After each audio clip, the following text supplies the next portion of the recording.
والصلاة والسلام على سيدنا ومولانا محمد طه الأمين وعلى آله وأصحابه أجمعين ومن اتبعهم إلى يوم الدين.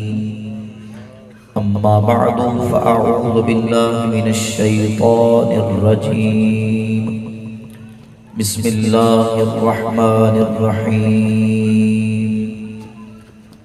ومن يشاقق الرسول من بعد ما تبين له الهدى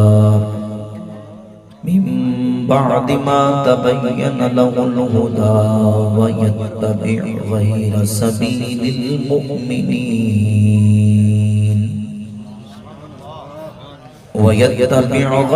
سبيل المؤمنين نوله ما تولى ونصليه جهنم وساءت مصيرا.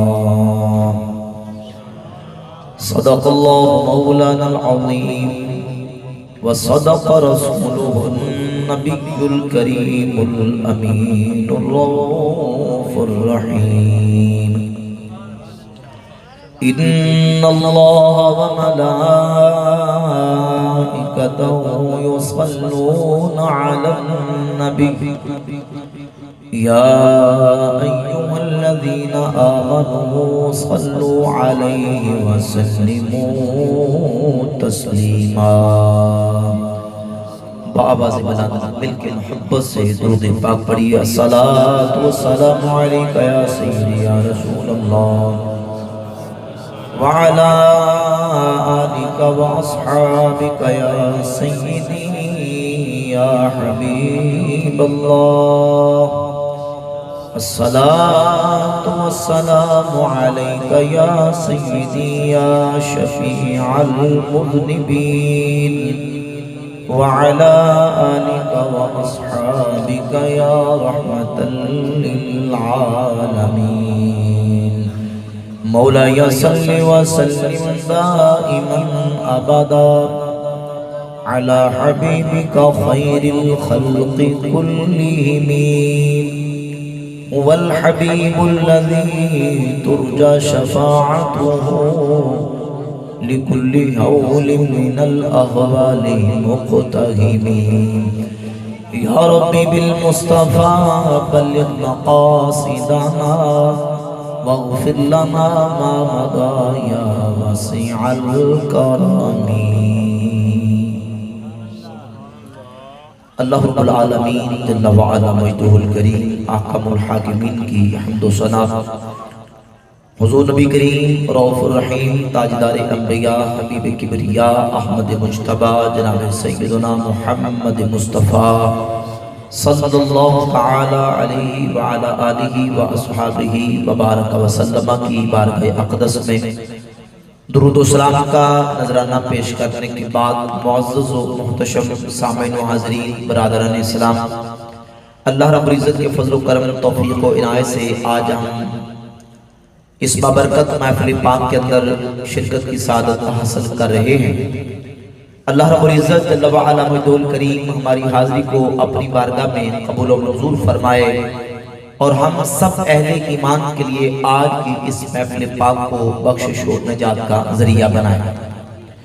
دوستان گرامی قدر، قرآن مجید فرقان حمید کی سورۃ النساء کی آیت نمبر 115 میں نے تلاوت کی ہے. انشاءاللہ تعالی اسی آیت مبارکہ کی روشنی میں اپنے محدود وقت کے اندر انشاءاللہ میں گفتگو کروں گا. مجھ سے پہلے اعلان بھی ہوا کہ بیان کے بعد مختصر ہمارا سوالات و جوابات کا سیشن بھی ہوگا. ہمارے دوست جو بیٹھے ہیں میری گفتگو کے بعد پہلے گفتگو کو غور سے توجہ سے سنیں اور صحیح معنوں میں جس طرح سننے کا طریقہ ہے اس کو سنیں سمجھیں. اس کے بعد میری گفتگو سے متعلق یا اس کے علاوہ کوئی مسئلہ، کوئی سوال، کوئی اشکال، اعتراض ہو تو آپ کر کے دل کی تسلی کروا سکتے ہیں. انشاءاللہ جو مجھے بات آتی ہوگی آپ کے سامنے بیان کروں گا. اللہ رب العزت جل وعلا مجدہ الکریم ارشاد فرماتا ہے وَمَن يُشَاقِقِ الرَّسُولَ مِن بَعْدِ مَا تَبَيَّنَ لَهُ الْهُدَىٰ. اور ہدایت کا رستہ واضح ہو جانے کے بعد جو رسول کی مخالفت کرے وَيَتَّبِعْ غَيْرَ سَبِيلِ الْمُؤْمِنِينَ، اور ایمان والوں کے رستے کو چھوڑ کر کسی اور رستے کی پیروی کرے، نُوَلِّهِ مَا تَوَلَّى، ہم اسے اس کی حالت پہ چھوڑ دیں گے، جدھر وہ پھرا ادھر پھیر دیں گے، وَنُصْلِهِ جَهَنَّمَ، اور ہم اسے جہنم پہنچائیں گے، فَسَاءَتْ مَصِيرًا، جو کہ پلٹنے کی بری جگہ ہے۔ کس کو سمجھئے؟ جو رسول کی مخالفت کرے گا، نمبر 2 جو ایمان والوں کے رستے کو چھوڑ کر کسی اور رستے کی پیروی کرے گا، ایمان والوں کا رستہ چھوڑے گا اور کسی اور رستے پر چل پڑے گا، کسی اور ٹریک پر چڑھ جائے گا، اللہ کریم فرماتا ہم اسے اس کی حالت پہ چھوڑ دیں گے، اسے جہنم پہنچائیں گے جو کہ بری جگہ ہے۔ اس آیت مبارکہ سے ہمیں یہ بات، یہ سبق، یہ درس ملا کہ رسول کی مخالفت کرنے والا بھی جہنم میں جائے گا، اور جس رستے پر ایمان والے چلے آ رہے ہیں اس رستے کو چھوڑ کے اپنا ایک نیا عقیدہ، نیا فرقہ، نئی تحریک، نئی تنظیم ایسی جو ایمان والوں کے رستے کو چھوڑ کر بنائی جائے گی، اور پوری امت مسلمہ کے جو مومنین جس رستے پر چلے آ رہے ہیں ان کو کہنا کہ یہ گمراہی کے رستے پر ہیں، یہ ہدایت کے رستے پر نہ تھے، انہیں تو قرآن و سنت کی صحیح معنوں میں سمجھ ہی نہیں تھی، 15ویں صدی میں آج مجھے آ کے سمجھ لگی، جو ایمان والوں کے رستے کو چھوڑے گا اللہ کریم فرماتا ہے ہم اسے جہنم میں پھینکیں گے جو کہ بری جگہ۔ اب ہم اسی آیت کو، اس کو لے کے احادیث کی روشنی میں انشاءاللہ سمجھیں گے۔ بھائی صرف رسول کی مخالفت نہیں، تقریر اردو جی ہوئے گی، لیکن انشاءاللہ جہاں بات ہے کہ ذوق والی میں محبت سے بیان کروں گا، بس سمجھے، پڑھے لکھے لوگ بھی بیٹھے ہوتے ہیں، ریکارڈ ہو رہا ہے، صرف آپ نے اس مجمع میں نہیں سننا، یہ ہزاروں لوگوں تک بات جاتی ہے، ٹھیک ہے؟ پشتون بھی سنتے ہیں، سندھی بھی سنتے ہیں، بلوچی بھی سنتے ہیں، سمجھ آ رہی ہے؟ پاکستان میں بھی سنتے ہیں، جب ریکارڈ ہو کے سوشل میڈیا پہ یہ چیز چڑھ جاتی ہے نا تو پھر باہر کے ملکوں کے اندر بھی لوگ سنتے ہیں، تو پنجابی صرف پنجابی سنیں گے، اردو سارے سن لیں گے، تو فائدہ کس میں زیادہ ہے؟ بولو نا بھائی، اردو میں۔ تو اس لیے ہم نے زیادہ فائدے کو دیکھا، کیونکہ یہ پیغام ہے، یہ ہمارا درس ہے، سبق ہے، تو یہ سبق اور درس جتنے لوگوں تک زیادہ پہنچے گا اس کا فائدہ زیادہ ہوگا۔ توجہ سے سنیے ذرا بھائی، صرف رسول کی مخالفت کرنے والا نہیں، جو رسول کی مخالفت کرے وہ بھی جہنم میں جائے گا، اور جو ایمان والوں کے رستے کی مخالفت کرے وہ بھی جہنم میں جائے گا۔ قرآن کی آیت ہے، سورۃ النساء آیت نمبر 115 نکال لیجیے۔ اب سوال یہ پیدا ہوتا ہے، توجہ سے سمجھنے والی باتیں میں نے انشاءاللہ سمجھانے کے طریقے سے آپ سے بات کرنی ہے، جہاں بات شعر کو آئے گا انشاءاللہ شعر بھی پڑھ دوں گا، لیکن آپ نے توجہ سے سمجھنے کے انداز سے بیٹھنا ہے۔ اب سوال یہ پیدا ہوتا ہے کہ ایمان والوں کا سب سے پہلا طبقہ، سب سے پہلا بیچ، سب سے پہلا طبقہ ایمان والوں کا کون سا ہے؟ تو اس کا جواب یہ ہے کہ ایمان والوں کا سب سے پہلا طبقہ میرے کریم آقا علیہ السلام کے صحابہ کا طبقہ ہے، جن کو اللہ نے اولئک هم المؤمنون حقا، کہ یہی پر حق مومن ہیں، اور جن کے ایمان کو اللہ نے معیار ہدایت قرار دیا، فَإِنْ آمَنُوا بِمِثْلِ مَا آمَنْتُمْ بِهِ فَقَدِ اهْتَدَوْا، اگر وہ نبی کے صحابہ کی طرح ایمان لے آتے تو وہ ہدایت پا جاتے۔ جو نبی کے صحابہ کے ایمان کی طرح ایمان لے آئے وہ ہدایت یافتہ۔ معلوم ہوا کہ رسول اللہ کے صحابہ وہ ہدایت کے وہ مینار تھے کہ ایمان والوں کا پہلا طبقہ میرے کریم آقا علیہ السلام کے صحابہ کا طبقہ، رب ان سے راضی ہو گیا، وہ رب سے راضی۔ اب چلتے چلے جائیں آگے، انشاءاللہ حدیث آئیں گی جامع ترمذی کے اندر کتاب الفتن 2165 نمبر حدیث ہے. میرے کریم آقا صلی اللہ علیہ وآلہ وسلم نے اپنی اس حدیث کے اندر اپنے کلمہ پڑھنے والوں کو یہ بتا دیا اور کہا کہ تم نے کیا کرنا ہے. میں خطبہ دیتا ہوں اوصیکم باصحابی، میں تمہیں اپنے صحابہ کی وصیت کرتا ہوں میرے صحابہ کے ساتھ جڑ جانا ہے. محبت سے سبحان اللہ کہتے ہیں. میرے صحابہ کے دامن کو تھام لینا، میرے صحابہ کے ساتھ جڑ جانا، صحابہ کو لازم پکڑ لینا. صرف یہاں تک نہیں، توجہ ہے صرف یہاں تک نہیں، بلکہ نبی پاک علیہ السلام نے فرمایا ثم الذین یلونہم، پھر صحابہ کے بعد تابعین، ان کے ساتھ جڑ جانا. ثم الذین یلونہم، پھر تابعین کے بعد تبع تابعین. کدھر دیکھ رہے ہو جو تقریر میں کر رہے ہیں یار؟ آنے جانے والے بندے آتے جاتے رہے گا، میری طرف دیکھیں.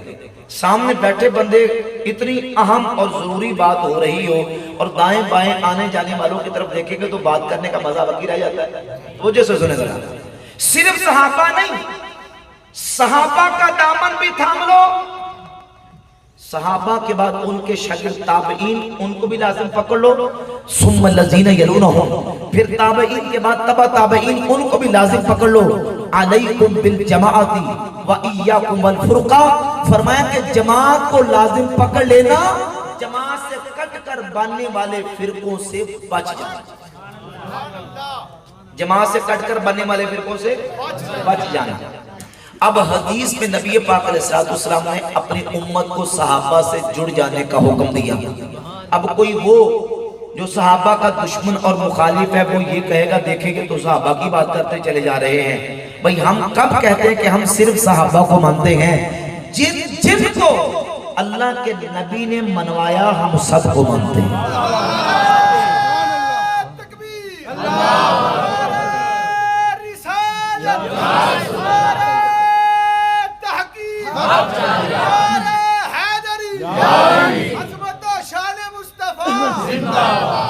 بھئی جن کو رب نے منوایا ان کو بھی مانتے ہیں، جن کو رب کے رسول نے منوایا ان کو بھی. ہم اپنی خواہشات کے پابند نہیں کہ جن کو دل چاہا ان کو مانیں گے، جن کو دل کیا ان کو مان لیا. بھئی ہم رب رسول کی مرضی اور اللہ رسول کے حکم کے پابند ہیں. جن کو رب منوائے گا ان کو بھی مانیں گے، جن کو رسول منوائیں گے ان کو بھی مانتے چلے جائیں. نبی پاک صلی اللہ علیہ وآلہ وسلم نے حجۃ الوداع کے موقع پر خطبہ دیا. المستدرک الصحیحین میں 318 نمبر حدیث ہے. سیدنا عبداللہ ابن عباس حبر الامہ مفسر قرآن حضور کے صحابی فرماتے ہیں کہ رسول اللہ صلی اللہ علیہ وآلہ وسلم نے خطبہ دیا، کہا لوگو میں تمہیں دو چیزیں چھوڑ کے جا رہا ہوں، ان کو مضبوطی سے تھامے رکھو گے، کبھی گمراہ نہیں ہوگے. کتاب اللہ و سنت نبیہ صلی اللہ علیہ وآلہ وسلم، ایک اللہ کی کتاب ہے، دوسری اس کے نبی کی سنت ہے. یہ حجۃ الوداع کا خطبہ. اور حضور حجۃ الوداع سے فارغ ہو کر جب مدینہ طیبہ کی طرف آئے تو مقام غدیر خم پر جو کہ بدر شریف کے قریب ہے حضور نے خطبہ دوسرا دیا. صحیح مسلم کتاب المناقب 6225 نمبر حدیث ہے. حدیث کے راوی سیدنا زید ابن ارقم رسول اللہ صلی اللہ علیہ وآلہ وسلم نے فرمایا میں تمہیں دو چیزیں چھوڑ کے جا رہا ہوں، ایک اللہ کی کتاب ہے، اس کو مضبوطی سے تھامے رکھنا. اذکرکم اللہ فی اہل بیتی، اذکرکم اللہ فی اہل بیتی، اذکرکم اللہ فی اہل بیتی. میں تمہیں اپنے اہل بیت کے بارے میں اللہ کا خوف دلاتا ہوں، تمہیں اپنی اہل بیت کے بارے میں اللہ کا خوف دلاتا ہوں، میں تمہیں اپنی اہل بیت کے بارے میں اللہ کا خوف دلاتا ہوں. حضور نے یہاں قرآن اور اہل بیت کا ذکر کیا. ہم کہتے ہیں ہم قرآن اور سنت کو بھی مانتے ہیں، قرآن اور اہل بیت کو بھی مانتے ہیں. اور حضور نے جو تیسرا خطبہ دیا اللہ کے رسول نے فرمایا اوصیکم باصحابی، میں تمہیں اپنے صحابہ کی وصیت کرتا ہوں. ہم سنی نبی کے صحابہ کو بھی مانتے ہیں. بھئی حضور نے منوایا نا، حضور نے صحابہ کو منوایا تو ہم مانیں گے، حضور نے اہل بیت کو منوایا تو ہم. اور پھر صرف اہل بیت اور صحابہ نہیں، 2165